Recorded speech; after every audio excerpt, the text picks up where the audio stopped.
Hey, it's Magoo in the Mobile Dojo. I'm sorry to break this to you, and I hate to pick on the liberals like I often do, but, I tried to talk to some people this morning about explaining that there's no such thing as hate speech. There's free speech, and there's free speech. All speech is free speech. Hate speech is a construct of the 80s and 90s political nonsense that's created the environment we have now, and it was created basically by liberals so that they can make one murder more heinous than another murder so that they could apply the death penalty to something without feeling like they're less liberal or like we're supporting the death penalty. But it's like if you commit a loving murder, well, that's just murder. But if you commit a hate-filled murder, that's hate, and you go to, we can electrocute you, even though we don't believe in capital punishment. So that's the hypocrisy that always damns the left, and now that's coming back to bite them in the ass because it's being used, weaponized against them in the Charlie Kirk issue and stuff like that. So, Trump has no qualms about doing it with the Democrats. You can't live in the high road and take the low road when you feel like it and then think you can jump back to the high road. It just doesn't work that way. So you have created now there's two types of freedom of speech. Now you've carved a way for anybody to manipulate and utilize that any way they want.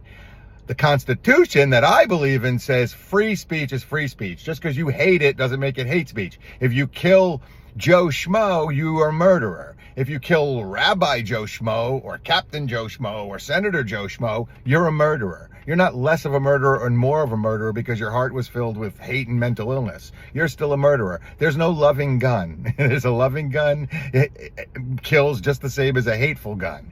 It doesn't matter. So when you mess around with the Constitution and words like that, it comes to bite you in the ass. And that one's on the liberals. So the gun stuff, that's on the conservatives. But what can I say? We shouldn't have liberals and conservatives. We should have common sense, moderation, intelligence. But no, we have a war of two parties. So whatever one does well, the other will undo. And whatever other one does bad, the other one will double down and make theirs even worse. It's really, really a ridiculous state of affairs. And that's why we have creeping fascism, because there's no opposition party. So of course, the more authoritarian party is going to work. Ask China, ask Russia. That's what happens. Once they have power, they don't relinquish power, they consolidate power. Whereas the other side right now, the opposition side, who I would call the Democrats, I guess, if that's who it's supposed to be, are so torn apart by agendas and agenda-driven issues. And I'll give one example, because you don't have to believe me or not, but I've been to the committee meetings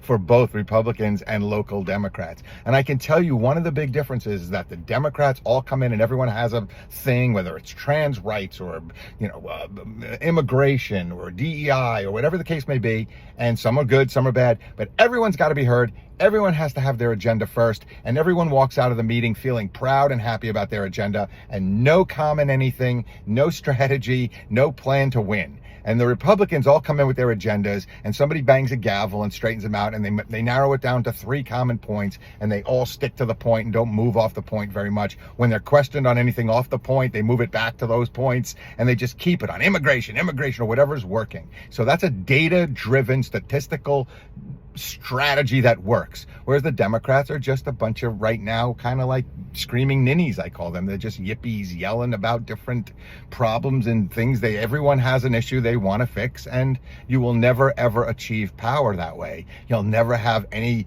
means to fix what you want to fix. You're just going to continue to backslide and lose power, because basically you have to come to the middle on economic issues, be rational and composed, and fight them on intelligent grounds, and be real dirty and mean and nasty like they are, and not give a shit, not snarky, not anything, backed up. And you can't be hypocritical. You can't have your hand in the cookie jar and point the fingers with the other hand. So the Democrats, you got to get your hands out of the cookie jar. You got to disembark yourself from Wall Street. I know it's cranking, it's making mad money right now, but you can't be inside traders and then try to tell middle America working class people who have no 401ks that you represent them. Yeah, it just doesn't fly. So you need to find some candidates, a rock star, an athlete, an actor, somebody with his own money and his own conviction and no baggage. Good luck with that. I wish you well. But stop playing with the Constitution, both sides. A murder is a murder. Free speech is free speech. Stop changing it to suit your freaking agendas. Constitution was there for a simple reason, and it's a simple set of rules. That's why we have to amend the shit out of it every time, because We just can't live within our own fucking morals.